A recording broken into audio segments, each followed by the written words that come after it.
पहली बार जैसे ही आसबिन की नजर रबीना पर पड़ती है वह उसे दिल से पसंद करने लगता है। रबीना स्कूल की सबसे खूबसूरत लड़की थी और आसबिन अपने दोस्त से साफ साफ कह देता है, मुझे रबीना बहुत पसंद है। एक दिन स्कूल से घर लौटने के बाद उसकी माँ उसे बाजार जाने को कहती है, लेकिन आसबिन टाल देता है। तभी माँ कहती है कि रबीना के घर भी जाना है। ये सुनते ही आसबिन के चेहरे पर मुस्कान आ जाती है और वह तुरंत तैयार हो जाता है। माँ एक बैग में कुछ सामान देकर कहती है, ये रबीना के घर दे आना। रबीना के घर पहुंचते ही दरवाजा खुद रबीना खोलती है और मुस्कुराकर उसे अंदर बुलाती है। बैठते बैठते रबीना अपने आधे खाए हुए चिप्स का एक टुकड़ा आसबिन को देती है और आसबिन तो जैसे लॉटरी जीत गया हो बिना सोचे तुरंत खा लेता है। जाने से पहले रबीना कहती है, मुझे नाम से बुलाया करो। दरअसल रबीना उम्र में उससे बड़ी थी, इसलिए आसबिन उसे हमेशा दीदी कहकर बुलाता था। धीरे धीरे दोनों के बीच गहरी दोस्ती हो जाती है। दोनों एक दूसरे को दिल से पसंद करने लगे थे, लेकिन कोई भी अपने दिल की बात कहने की हिम्मत नहीं करता था। फिर एक शाम रबीना फोन करके आसबिन को कहती है, रात 9 बजे हमारे घर की छत पर आना। आसबिन तय वक्त पर पहुंच जाता है। वहाँ रबीना उसके सामने अपने दिल की बात रख देती है और उसे प्रपोज कर देती है। दोनों एक दूसरे को किस करते हैं और उस पल से उनकी लव स्टोरी सच में शुरू हो जाती है, जैसे पूरी दुनिया उनके लिए थम गई हो।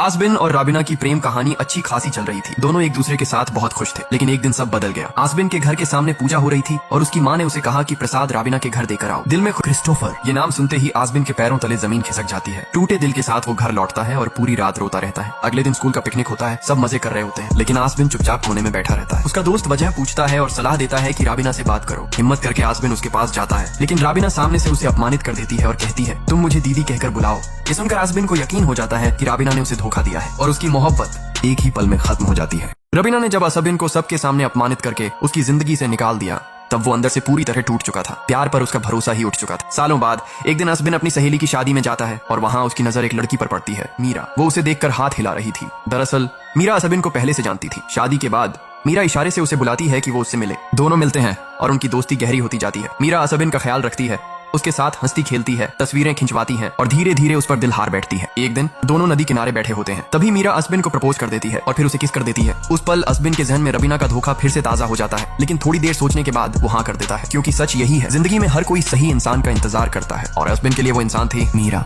मीरा और आसबिन का रिश्ता बहुत अच्छा चल रहा था। दोनों अपनी दोस्त की शादी से लौट रहे थे, तभी अचानक सामने से एक गाड़ी आकर आसबिन की कार को टक्कर मार देती है। इस पर आसबिन बुरी तरह गुस्से में आ जाता है और दूसरी कार के शीशे तोड़ देता है। ये देख मीरा डर जाती है, क्योंकि उसे अपने मामा की याद आ जाती है, जो हमेशा मीरा और उसकी माँ को टॉर्चर करता था। जब आसबिन वापस कार में आता है, मीरा उसे डांटती है, लेकिन आसबिन इसे हल्के में लेता है। बाद में फ्लाइट में बैठकर आसबिन मीरा को मनाने की कोशिश करता है और मीरा भी मान जाती है। घर पहुंचकर आसबिन अपने मामा से मीरा के बारे में बताता है और कहता है कि मीरा उसे समझती है और बहुत प्यार करती है। इसके बाद आसबिन शॉपिंग मॉल में मीरा से मिलता है, जहाँ मीरा बताती है कि उसने आसबिन के बारे में घर पर सब कह दिया है। आसबिन उसे गले लगाता है और घर छोड़ने आता है, लेकिन मीरा का घर खाली होने की वजह से आसबिन वहीं रात बिताता है। दोनों साथ में बहुत खुश रहते हैं, लेकिन अचानक एक दिन मीरा देखती है कि आसबिन उसे इग्नोर करके किसी और से बात कर रहा है। यहाँ तक कि जब मीरा उसके घर भी जाती है, तब भी आसबिन उसे अनदेखा करता है। ये देखकर मीरा वहाँ से चली जाती है। असल में जिंदगी में हमें किसी चीज या इंसान पर इतनी आसानी से भरोसा नहीं करना चाहिए, जैसा मीरा ने किया। मीरा को जब लगता है कि आसबिन शायद उसे इग्नोर करके किसी और लड़की से बात कर रहा है, तो वह आसबिन को छोड़ देती है। असल में आसबिन अपने माँ बाप और मीरा को लेकर कुछ पारिवारिक समस्याओं में उलझा हुआ था, जिस वजह से वह मीरा को समय नहीं दे पा रहा था और ये सच भी उसे बता नहीं पाया।